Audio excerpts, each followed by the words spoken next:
Hello mga kulungoon at mga guni-guni kong friends! So for today's video is ato ang i-celebrate ang Sambo Ocad Festival! So syempre, pag mag-celebrate na dito at ato sa lugar kung asa dapit ang venue pag-celebrate. Lisod bukas sa kamadto, di ba? So karon adto na to dito punta tayo doon sa may Bewo kasi nga may plano kaming dalawa ni bakla.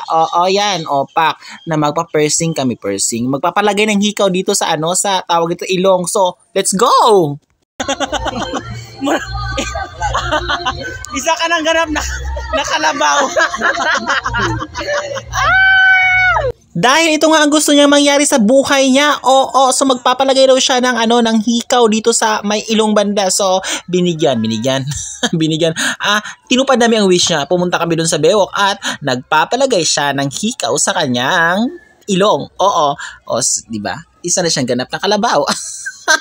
So, huwag kang umiyak. Ginusto mo yan. Panindigan mo. Tiis ganda sis. O, diba, pak? O, kitang-kita naman, diba? Ewan ko ba, ang daming alam. Ang dami nang pwedeng gawin. Bakit dyan pa? At ito pa ang trip talaga niya. So, naluloka ako kay bakla. Ewan ko sa kanya, ba't ganyan? Parang na-remember ko tuloy yung palabas na The Apocalypse. O, diba? Sino may alam niya? O, diba? Ganyan na ganyan yun, diba? So, ito na nga ang finished product. Ang kalalabasan talaga kahinatnan. Ewan ko, basta yun na yun. Tanga-tanga ka. Pakampas itong cellphone sa'yo. Char lang. So, yan, pak. Para siyang kalabaw. So, hindi din pwede magpapahuli tayo, mga kulungoan at mga guni-guni kong friend. Pak, try ko rin. Aray! Oh my God. Wag mo i-push kuya. Masakit, aray, dahan-dahan lang pak.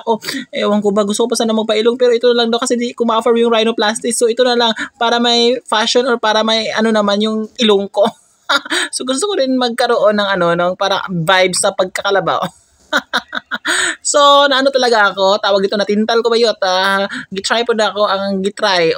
Pak. Ito na. Ayan, pak. Aray, ang sakit, day. Wag niyong gayahin sis. Baka mahimatay ka dyan. Napaiyak ako, sobrang sakit eh. Ang sakit talaga sis, nakakaloka.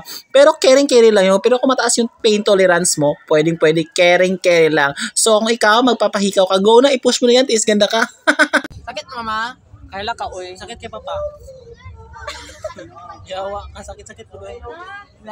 Dyan sa mga nagtatanong kung gaano nga ba daw kasakit, i-rate ko daw sa 10 from 1 to 10. So, ang sakit na is nasa lang, sa 6 something. Ewan ko, depende sa kasi yan, sa pain tolerance ng tao. Pero sa akin, from 10 to 1 to 10, ang rate ko is nasa 6. Okay lang, Diyos ko. Kayang-kaya lang. Ay, 6 ba? Parang nasa 5. Ganyan. Kaya naman. Pero depende nga yan sa tao. Kung kaya rin o baka mahimatay ka dyan sis.